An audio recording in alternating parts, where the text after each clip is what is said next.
But I ran across many an individual who were just like Lil Tech and Tomb Raider, Tekashi. Shit sounds like a freaking, like a planter's peanut. Hey, you got any more of that teriyaki? I don't even like teriyaki. I ran across a lot of people who were just like Lil Teriyaki. We just recently shot a video yesterday. I wish I could get that video up today instead of the vlog that I'll be posting, which is the little Tekken Tekashi pistachio Tomb Raider dude, and how I knew quite a few people who reminded me of this dude's mannerism and persona. And I don't know this guy personally. I've never even heard not one song this dude sings. I've seen plenty of those videos on Facebook though, and I've watched a few of them, especially more so now that he's gotten locked up. Now I'm really paying him some mind. Boy, you got you a federal racketeering charge and a federal weapons charge? You was already a felon. And they've got video of you with automatic and semi-automatic machine guns.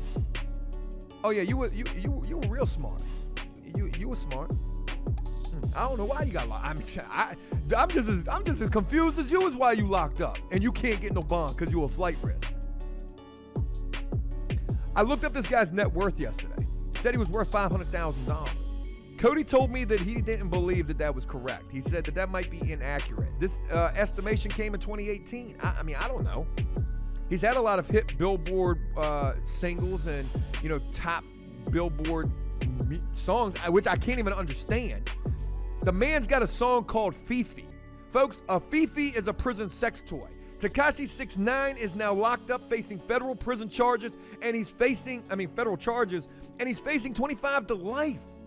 Subliminally, subconsciously, when he created this song Fifi that I don't know the first lyric to, was he potentially predicting his own future and fate? Fifi, do you love me? Are you riding? Oh wait, that was Kiki, that was Drake. But like I said, I looked up his net worth. They said he was worth $500,000. Cody told me he didn't feel that was accurate. He looked it up and he found a different number. Interestingly enough, this made me look up my own net worth. After Prison Show. Do you know we on the internet. Like, I want to know where this shit comes from. How much money After Prison Show makes on YouTube, net worth. Updated, April 2018. That's this year, right? They trying to say, there's me from the old apartment when After Prison Show really, talk about I'm worth $150,000 though.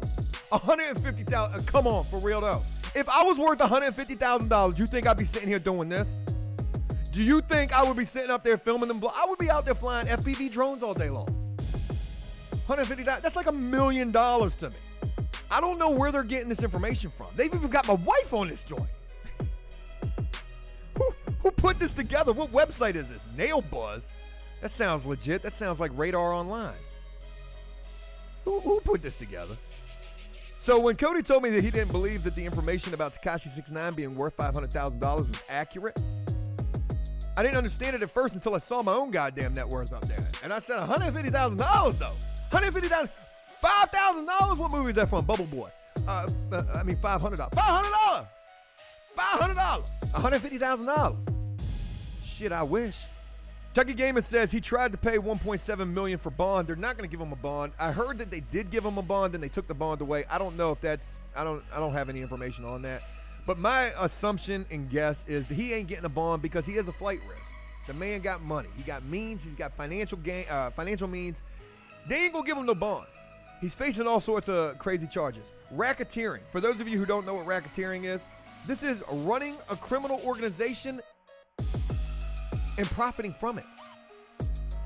AKA being a gang member and talking all sorts of blood shit. Brat. Chief Keith Cousin, I got a 30 pack on that. Shit, that bar right there was hotter than anything I bet you ever fucking little pistachio Pinocchio ever put together. I think he's a flight risk. I don't think he's going to get bond. And plus, the charges that he's facing are crazy. The racketeering, again, running a criminal organization. This is not me reading. This is me knowing. I know quite a bit about racketeering. You know why? They tried to give me a racketeering charge one time while I was sitting in the jail. The screws did. The guards did. They said, boy, you know we about to charge you with racketeering. I said, what the fuck is racketeering? That's like an 18-letter word right there. I ain't never seen that on the Scrabble board. Racketeer. What? I don't like racquetball. You lost your rabbit ass mind? What? I mean, racketeering for what? They said, because we just caught you for tattooing because your cellmate snitched on you. You're running a criminal organization and profiting from it. I said, oh, bitch, you got me. Oh, bitch. Hey, look, man. Hey, for real, did I ever tell you that I ain't never had no issue with the guards? I mean, for real, y'all good people, man. Y'all saving lives in here. I can't believe y'all didn't get drafted by Quantico to go be an FBI agent. But look, it's all good, though, man. We ain't, look, hey, we can play some racquetball after I get up out of here, man. We good. They never gave me that charge. I believe they were trying to put the fear of God in me. I was only 18 years old when they were doing this. And they did. Didn't stop me from tattooing, though. But that's my experience with racketeering. That's where I first learned about the word. And then you got federal weapon charges as well. You're facing 25 to life. You just had a situation with a young girl. How old is little Tekken? But you just got caught up messing with a minor. And we ain't talking about no minor, we ain't talking about no 17-year-old minor. We talking about a 13-year-old kid who supposedly jammed you up. I don't know if you was sexting. I don't know if you was video chatting. Like, I don't know. I mean, Cody or Dave, one of them told me that this dude flew this girl out to his house. How you fly a 13-year-old girl out? Where the parents at? I don't know if that's true or not. But you just had a sex charge involving a 13-year-old girl. Brat. Blood life. And you took a plea deal on that. When you was a juvenile, you got caught for selling weed and heroin. Brat. That's where you became a gang member at in Rikers. So, you know, you got a little bit of a criminal past. And plus, you flagrant with it. You like a flagrant foul in the NBA. Boy, I was about to lisp and spit all. That's what this is for. This isn't a pop filter. This is a spit shield. It's probably disgusting. You flagrant with it. You know, you out there posting videos with you. What you think you Al Pacino from Scarface? You a dumbass. And boy, I done seen so many just like you while I was locked up. You know, the only difference between the guys that I met while I was locked up and little tartar sauce, the only difference between them was the fact that, look, not everybody needs money. You know what I'm saying? You give money to the wrong motherfucker, this type of shit is gonna happen. Flying 13-year-old girls out on that G6. You ain't make a song about that, did you? Oh, maybe you did. Maybe that was the Fifi song. Prison sex toy, 13-year-old girl. Now you're going to federal prison for 25 to life. It kind of all starting to come full circle. Yeah, you fucked, man. The bottom line is you fucked. And like I was trying to say, I've met plenty of dudes who was just like this dude while I was locked up. The only difference was they ain't never had no money. Here was a dude, complete jackass, complete dumber than a motherfucker. You gave him some money. He became popular for God knows what reason. After Prison Show's out here saving lives, trying to do real shit. But here you got this dude doing the dumbest. I mean, this is what's wrong with this country. I'm attempting to bring a child into this world with my wife, right? If you think for a second I'm gonna let my child listen to Lil Tartar Sauce, yeah, out your rabbit ass mind, ain't gonna happen. You know, this is how you know this dude is such a dumbass, right? He wants to be seen and heard, and he wants the attention so bad that he don't realize the dumb shit that he's doing. You know, you let somebody worse than the FBI, worse than the CIA, the DEA, the FDA, TSA, the ATF, you let somebody worse than all of those organizations put together, plus the Secret Service and the state police sprinkled on top. You let somebody worse than all of those catch you out there. Do you know who's worse than the FBI, the DEA, the FAA, the TSA, the ATF, the CDC, and the state police sprinkled on top? Do you know who's worse than that? Who am I about to say? 3-letter word? Who am I about to say? Who's worse than all of those things combined? Who do you never want to catch you? Who's worse than all of those things combined? Y'all know who it is? Fucking TMZ. You let goddamn TMZ catch you on a video chat with Chief Keef's cousin.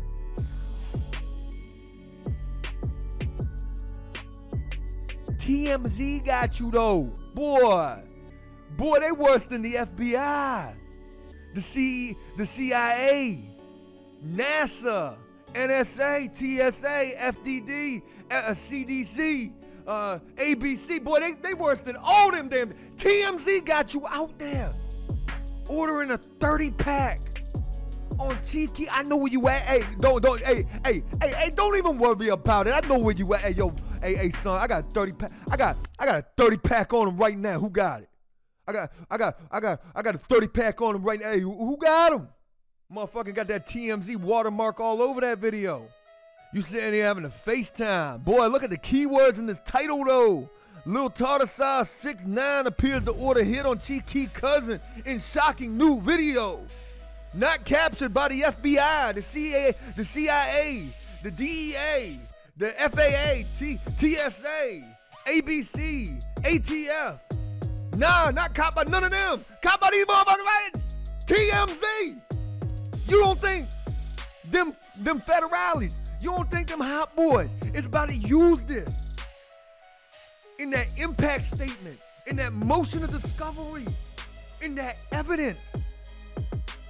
Order into evidence exhibit. TMZ checkmark. November 23rd, 2018. Order it up into evidence. Not guilty. Oh, bitch, you done lost your mind. CNN, give me a motherfucking job. We're going to go to our amazing prison specialist, Joe Guerrero. Thank you. What's the guy's name from CNN? Whatever his name is. Thank you, CNN, dude. Hey, thanks, dude, from CNN. I'll take it from here. Little Tay. I mean, whatever this guy's name, little Tekashi, 69. Oh yeah, he is absolutely about to get greased up. He about to get railroaded. They about to hit this dude with a 30-06 in the courtroom. The amount of time this dude is gonna get, you're talking about getting to that other place where I was gonna try to use a space analogy from one of these space shows that I was watching. Anderson Cooper, thank you, Wicked TX, thank you. I'll take it from here, Anderson Cooper. Yeah, look, to put it into perspective of the amount of time, we're talking about time. Yeah, to put it in perspective, and again, I'm Joe Guerrero, for those of you who don't know, moderately Twitter famous, irrelevant as fuck on YouTube, but I am the most professional, bona fide, scholastic prison specialist person. Yeah, to put it into perspective, the amount of time this guy is facing, I want to use an analogy that I think some of you out there might understand. Look, back in the day, we're probably talking about in the 70s, I think is when it took place. NASA launched some kind of a probe or a satellite into space, which has now traveled out past Pluto. And, you know, it's going to sound preposterous and absolutely unbelievable, but the rate of speed at which this thing is traveling, I think is somewhere between 60 and 70 something thousand miles an hour. That's how fast this thing is going. It's still going. It's past Pluto now. They said this satellite or this probe will long outlive humanity. So who knows who runs across this thing millions of years from now. But to think that that is about the fastest thing in the world in relation to time, mind you, 60 to 70 plus thousand miles an hour, this NASA probe satellite thing is zipping along through space, right? There's something called a dwarf star, which I think is about 5 to 7, maybe 9 light years away from us, where they imagine, they haven't confirmed this yet, but they imagine that there could potentially be an Earth-like planet surrounding or circling around this dwarf star. Again, it's about 5 to 7, maybe 9 light years away from here. Now, if you put it into perspective in relation to that probe satellite thing that I just told you about, that was going 60 to 70 plus thousand miles an hour, at that speed to reach that dwarf star, in an effort to see if that planet does exist that might be Earth-like, folks, it would take 77,000 years to get there. 77,000 years. So when you ask me, irrelevant on YouTube, moderately Twitter famous, the prison specialist Joe Guerrero from After Prison Show, about the amount of time that little Tay is facing, I would have to put it into light year terms. Back to you, Anderson.